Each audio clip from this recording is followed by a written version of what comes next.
In this video, we're going to implement infinite terrain generation that creates new terrain as the player moves around the world. Now, the last thing for us to do is going to be actually doing that infinite terrain generation, the thing that you think of when you think of Minecraft. So for that, we're going to go back into our chunk manager. First, we're going to want to allow our chunk manager to programmatically create some chunks for us. So for that, we're going to do packed chunk scene, or packed scene called chunk scene get set. And if we go back to our project, rebuild it, click on the chunk manager, we can now set this value. Just click on this, click quick load, and then set it to chunk. There you go. Then we go back to our script. We're going to define the width of the sort of square around the player that's filled with chunks. So we're going to say it's a 5 by 5 square filled with chunks surrounding the player. Now here in our ready method, we're going to want to create all these chunks. So what I'm going to do is for int I equals chunks.count. So essentially I'm going to, we already have some chunks made that we define directly in our open scene. But now I'm going to want to just create the rest of them. So I up to width times width, I++. Just going to reformat, make it look nice. But yeah, what this is saying is, we already have 4 chunks, but we want to get up to 25 total chunks. So we're going to loop through it that way. And what we do is chunk be equal to chunk scene dot instantiate chunk. So it creates a new instance of our scene, casts it to a chunk. Then what we're going to do is get our parent and add that chunk as its child. And then to our chunk array, we're going to add our chunk.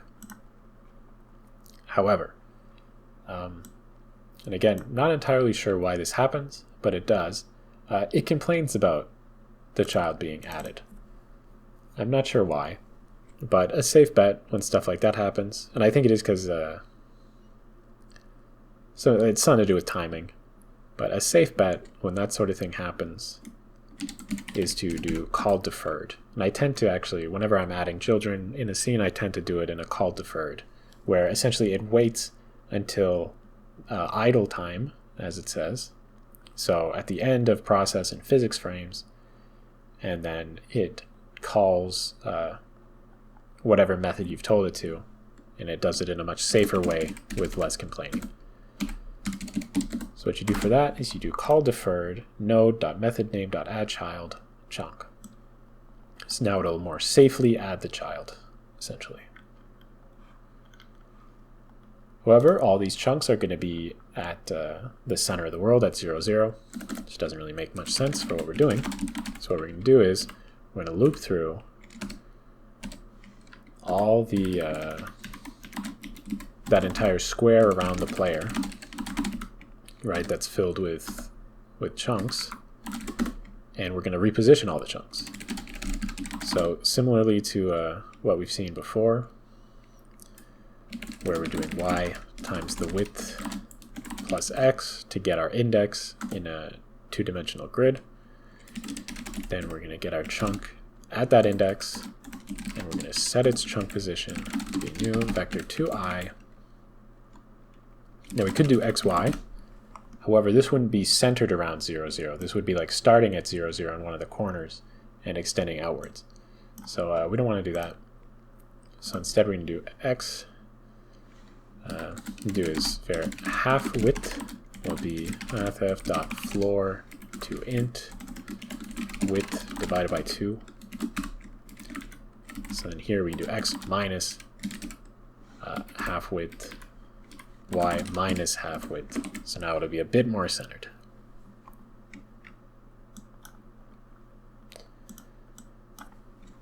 Now with that done, let me think, because there are some issues that arise now that we're calling deferred. I think one of them is going to be that we're now setting the position. However, since we're deferring our call to actually add the child to the scene, we're setting the position of something that doesn't really fully exist yet. So if we go into our set position method, our set chunk position method, what we're going to want to do is change this part here where we're setting the position. We're going to want to make this also be a deferred call. So what we can do for that is node 3d.methodName.set global position. And then we're basically just going to take what we were setting here and put that into this deferred method call instead. This way it's done in a safer way. This is also going to be very useful once we get the infinite terrain generation going, where it's being done in another thread, where you have to call it deferred so that it's done when the main thread is actually ready to do it. But we'll talk about that a bit more later. I think now with that out of the way, if I go in here, I built the project. I think actually if I restart the level scene, it's gonna throw a bunch of errors.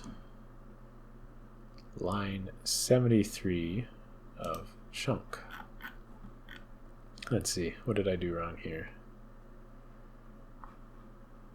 The block manager doesn't exist. Okay, let's change the order. Make the chunk manager come after the block manager.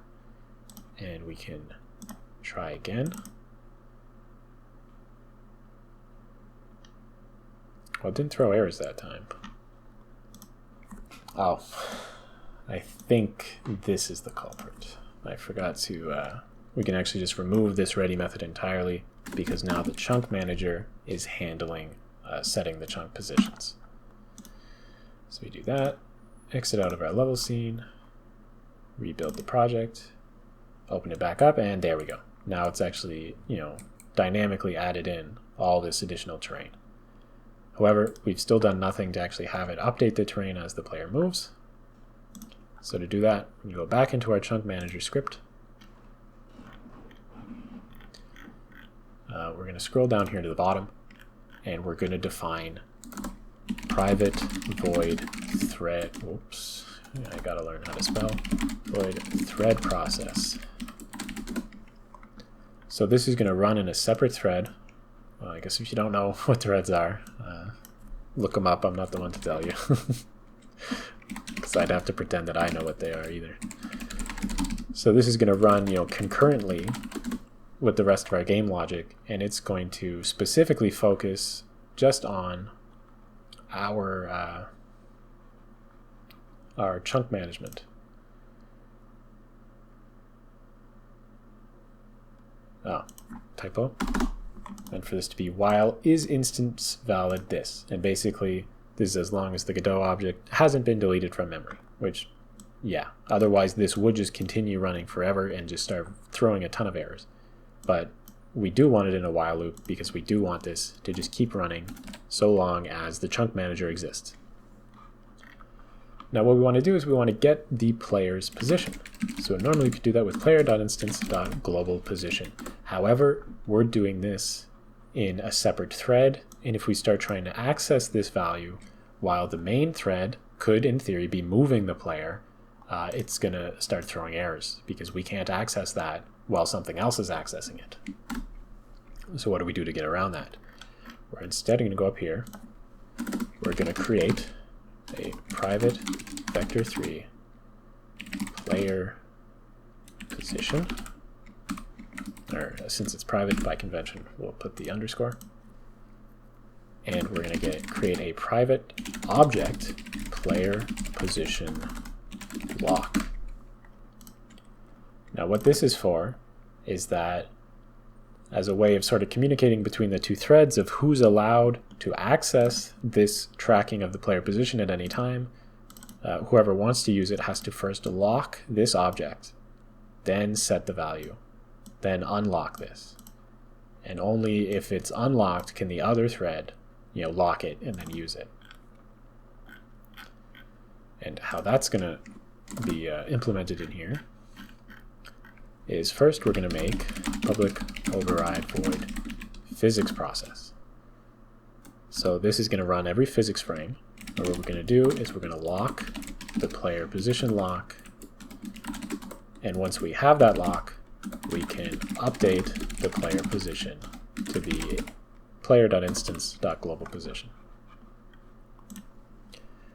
Then down here, we can also lock the player position lock, and then once we have that lock, we can do something using this value.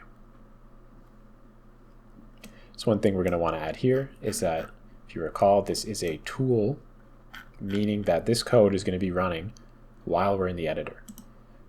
There's no reason to do that. So what we can do is if engine.isEditorHint, then we will run the code. So only if we are not in the editor, we're actually in the game, do we bother tracking the player position.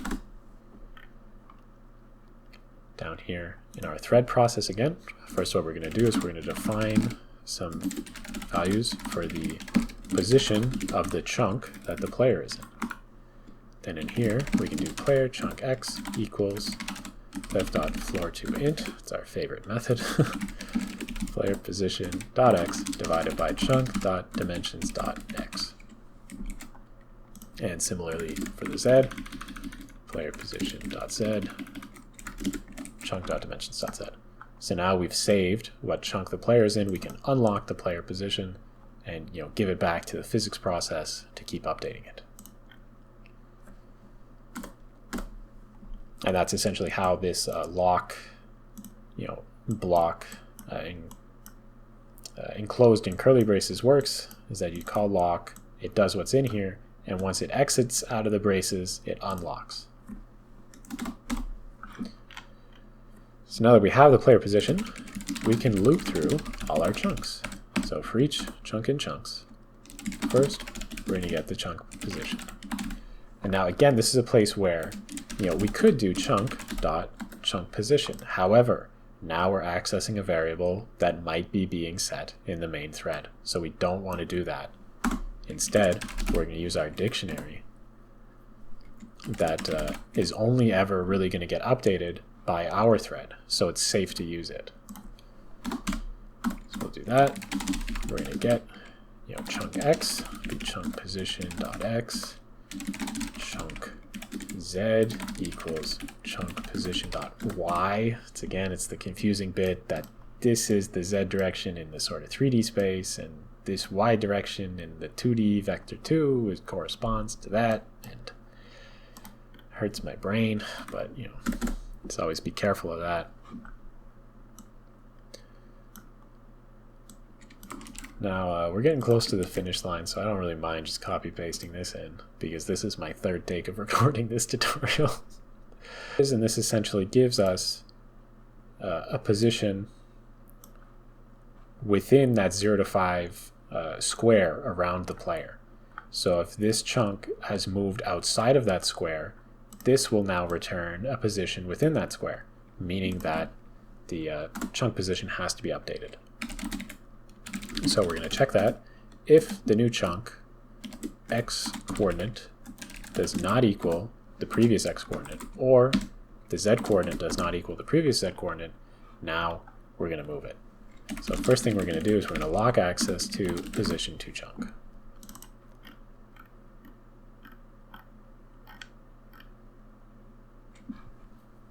Now I'm thinking about it. I'm wondering, why am I doing that? I don't think there's any other place. Whoops. Any other place. I'm going to find all references. Where else could this be used? Update chunk position. We're the only ones who should be calling update chunk position. There is set block. So in theory, if the player were to be setting a block while new chunks were being loaded, this could mess up. So what we're going to want to do is we're going to want to lock position to chunk before we do this.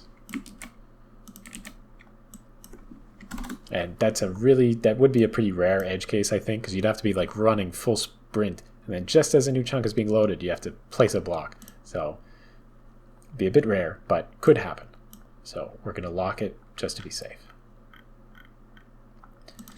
So down here, we've locked our position to chunk, and position to chunk contains chunk position.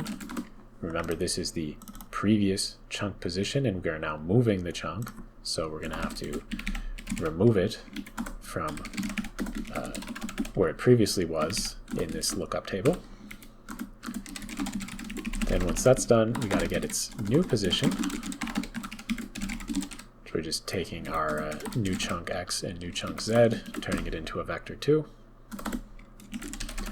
We're going to update our two lookup dictionaries. To chunk new position equals chunk. Oops. And finally, we are going to call set chunk position. Now again, just to be safe, because we're doing this in another thread, instead of calling it normally, we're going to call deferred. And you can do this with your own custom methods by writing name of chunk.set chunk position.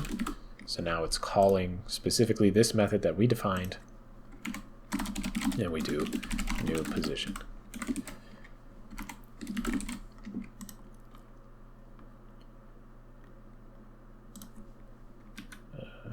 That's too many parentheses.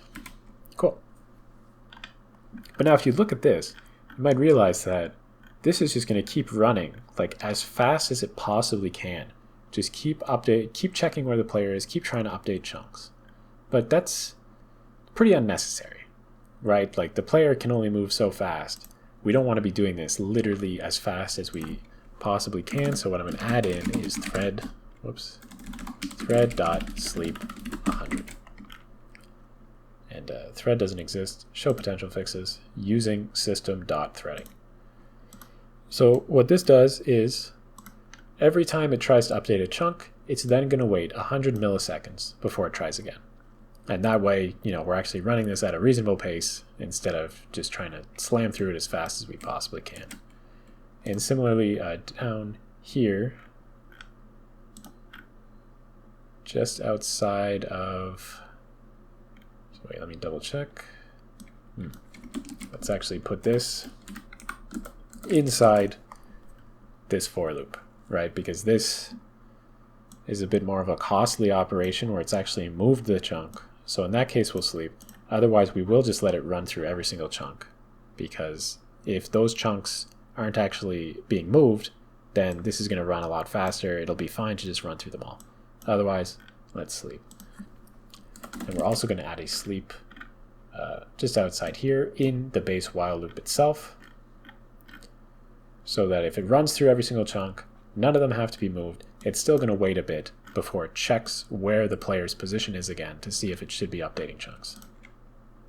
And you can sort of experiment with where you're actually going to put your sleeps, depending on what you're doing, to make sure that it runs at a reasonable pace. Now with that done, moment of truth. Let's see if it runs. You can already see the debugger is logging errors, not a good sign. And I can jump right off the world. So it's time to debug. Let's see, what's your issue? Value cannot be null. Lock player position lock. Oh, my bad. Right up in here, where we define our player position lock, we can go equals new, so that this actually exists. That should be good, I think. I'm going to try again.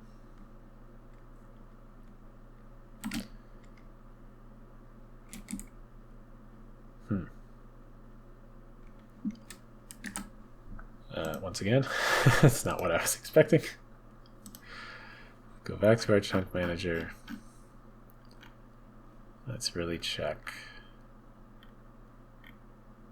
what we are doing. Oh, classic error on my part is we never actually call this. So the thread's not even happening.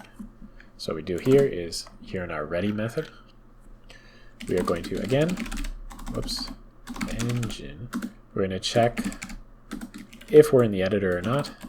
If we are not in the editor, then we do new thread start, thread process. So the thread start sort of wraps the method that's going to be executed by the thread that we've created. And then out here, we call start on our thread. That makes it start running. And now that the thread is actually running, we can go back into our game, and there we go. Now as I move off this way, you can see the train's actually generating. And try as I may, I'm not catching up with it.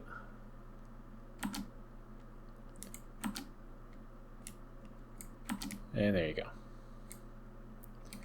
And again, we can still place our blocks just fine. We can break our blocks. And that's essentially it for this tutorial.